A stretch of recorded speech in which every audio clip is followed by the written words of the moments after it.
Assalamualaikum warahmatullahi wabarakatuh. Selamat pagi anak-anak. Bagaimana kabar kalian hari ini? Jumpa lagi dengan Bu Kiki pada mata pelajaran penguatan bahasa Indonesia kelas 3. Hari ini kita masuk pada tema yang kedua, yaitu tumbuhan dan hewan di sekitarku, yaitu dengan menggali informasi dan menyajikan hasil wawancara.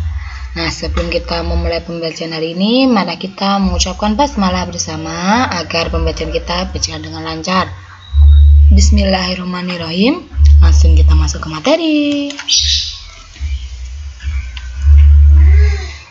Nah, saat menyaksikan berita di televisi, kalian pasti seringkali melihat seseorang bertanya kepada orang lain sambil memegang pelantang suara atau biasa disebut dengan mic ya.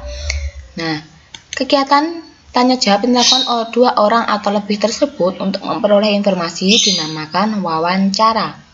Nah, jadi kalau kalian melihat orang sedang bertanya, dilakukan dua orang atau lebih untuk memperoleh informasi, itu dinamakan wawancara.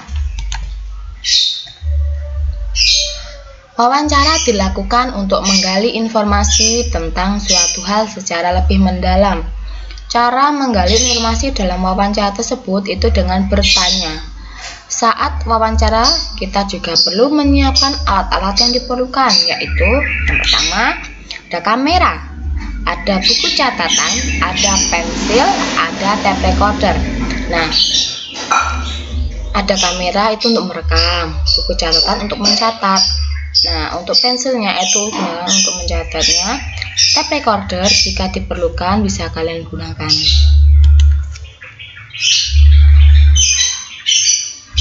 Wawancara itu dapat dilakukan jika yang pertama harus ada narasumber dan pewawancaranya.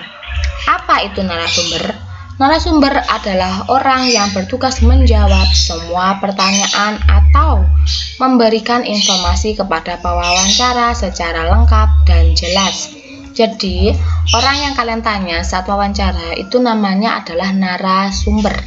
Kalau pewawancaranya itu kalian yang memberikan pertanyaan, kalau narasumber itu yang menjawab.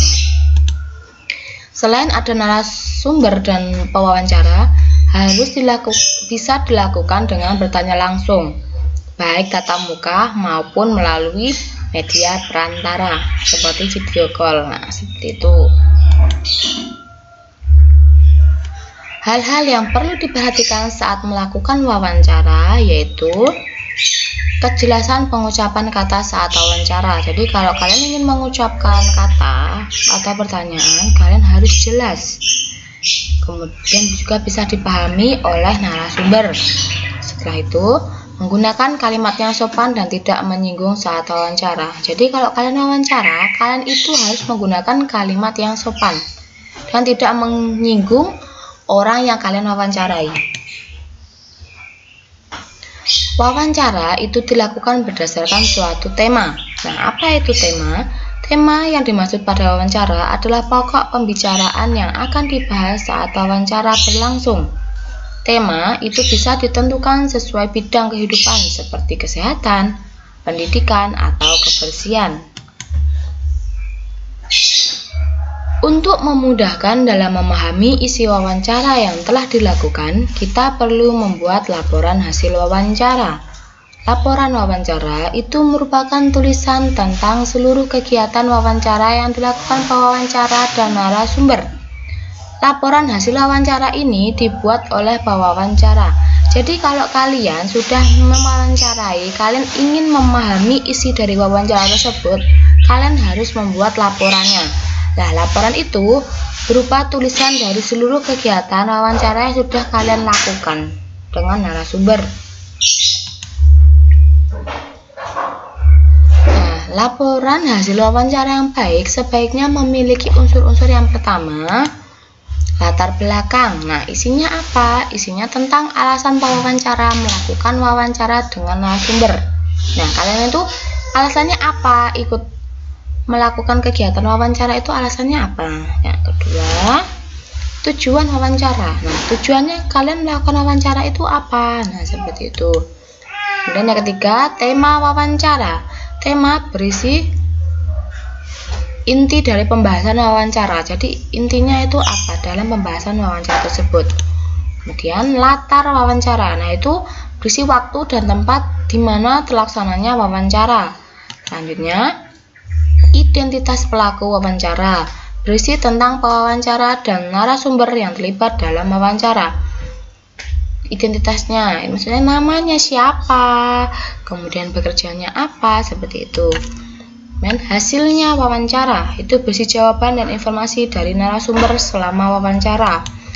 Nah, yang terakhir itu ada simpulan atau pendapat dari wawancara berdasarkan jawaban dan informasi. Jadi simpulan itu adalah bukan rangkuman, yaitu kesimpulan dari wawancara, seperti itu. Nah, saat menulis laporan hasil wawancara, kita perlu menggunakan kalimat efektif dan kalimat baku. Nah, untuk kalimat efektif sendiri itu artinya adalah kalimat yang jelas dan mudah dimengerti. Kemudian, untuk kalimat baku itu adalah kata-kata yang sesuai dengan Kamus Besar Bahasa Indonesia. Seperti itu. Kalau efektif itu kalimatnya jelas dan mudah dimengerti. Kalau kata baku itulah kata-kata sesuai dengan Kamus Besar Bahasa Indonesia. Nah, itu tadi pembelajaran kita tentang wawancara. Yang pertama, wawancara itu adalah kegiatan tanya jawab yang dilakukan 2 orang atau lebih untuk memperoleh informasi. Nah, yang kedua, tadi kita juga harus memperhatikan hal-hal saat wawancara, yaitu kejelasan kemudian saat wawancara itu harus ada narasumbernya, harus ada pewawancaranya, dan juga dilakukan secara tatap langsung atau melalui media perantara. Nah, sekian dari Bu Kiki. Bu Kiki mohon maaf. Selamat belajar anak-anak, tetap semangat. Wassalamualaikum warahmatullahi wabarakatuh.